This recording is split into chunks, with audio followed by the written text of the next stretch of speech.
for the front row. They're all here, and we're ready to get racing. Race number 2, HONOS Superbike. Cameron Beaubier, the #1 plate, waiting for those lights to go off. He's been getting great starts. Matthew Schultz gets a good launch as well. Boy, they made some improvements for the Westby rider. Well, they peel it into turn number 1, but Beaubier leads. Perfect start for Matthew Schultz, right where he needs to be. Beaubier there, Gagne there. The guy who got the horrendous start was Kyle Wyman. This is the battle for 4th. Tony Elias, 24, leads the way from Josh Herrin and Kyle Wyman. So you have a Suzuki, and look at Josh Herrin, aggressive into the chicane, but he bounces, he's off into the grass. Can Josh Herrin hold on to it? He does, he saves it, but he forced Tony Elias wide. He did, but Tony looked like he had slowed down.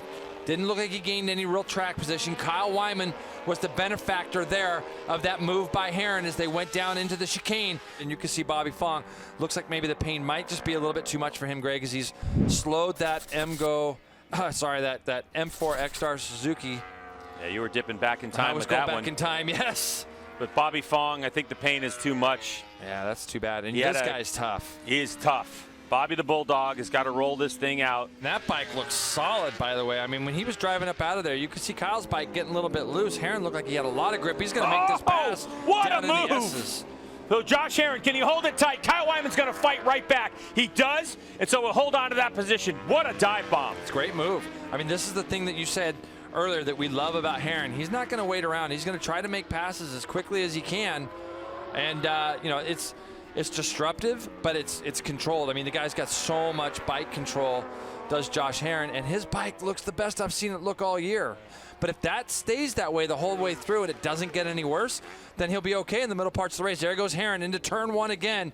He gets by Kyle. Is Kyle going to be able to turn it back up underneath him? It doesn't look like it. Herrin's bike has so much drive grip as he comes up over the top of that turn 2. Not sure what that's about there.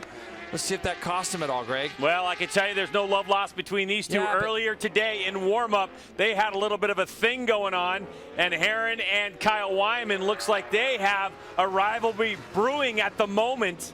As now Josh Herrin goes underneath Kyle Wyman again. Kyle's going to try to get underneath. Wow. I mean, that BMW absolutely rockets away. It does. He's got a lot of grip. He's got a lot of grip. You can see this Herrin going up underneath him a couple of laps ago when they went into turn 1, and then Kyle made the pass back on him as they went up to turn 3. That's after Josh took his hand off the bar. But now we go live, and Kyle Wyman has made that pass back. He was in the Super Sport class back in 2013 when Cam Beaubier was dominant, as there goes Herrin again. He tried. He did. But you know what? You know, Kyle Wyman said in 2013 when Cam Beaubier was dominant in that Super Sport class. And here's Beaubier out front, 41.0 to 41.3 to his teammate last lap by. Less than a second. But I'm just looking for Gagne back there in the screen, because less than a second we should be able to see him there, Greg. But yeah, he's still pushing hard. Now here is Alex Dumas, the number 16, the 18-year-old. Liqui Junior Cup champion, Twins Cup champion from last year, making his HONOS Superbike debut, and he's racing up Travis Wyman and Jake Lewis. Here's the pass, left part of your screen. Yeah, this is going to be coming down the front straightaway, and he's going to just get himself up the inside. But when we were looking earlier at him adjusting that lever, remember he'd lost 7/10. I had mentioned that he had lost 7/10 in that second split. That's probably because he's trying to make that adjuster get that brake lever out further, because he's just getting so much brake fade. But look at Herrin. Herrin's still got some drivability left as he comes out. He's moving around a little bit, but not, and he looks like he's going to line him up for turn 7. These guys are having a really good run. Kyle looks over and sees the number 2. So Herrin takes the spot. Just to give you a frame of reference, Jake Gagne is 14 seconds up the road from this battle. So with about 3.5 laps remaining, as Tony Elias now. He wants to join it. Yeah, he strikes on Kyle Wyman. So Tony Elias is like, wait a second, hold on, Josh Herrin. And these two riders have a bit of a history over the years as well. Now this is great, and that's what you have to do. You know, it's when Josh Herrin goes up underneath Kyle Wyman. If you're Tony Elias, who's trying to make a move right now. Wow, that was unexpected. I haven't seen moves there very often, but Tony Elias gets it done, and he cleans the chicane, and out he goes. So now Tony Elias goes to 4th on his M4 X-Star Suzuki. And one thing Tony Elias has got in his tool bag is racecraft. I mean, he is one of the best at it in the business, the 2017 national champ.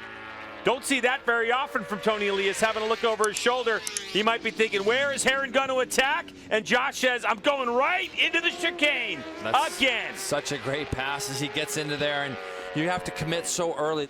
And Cameron Beaubier, as you can see, the lap progression.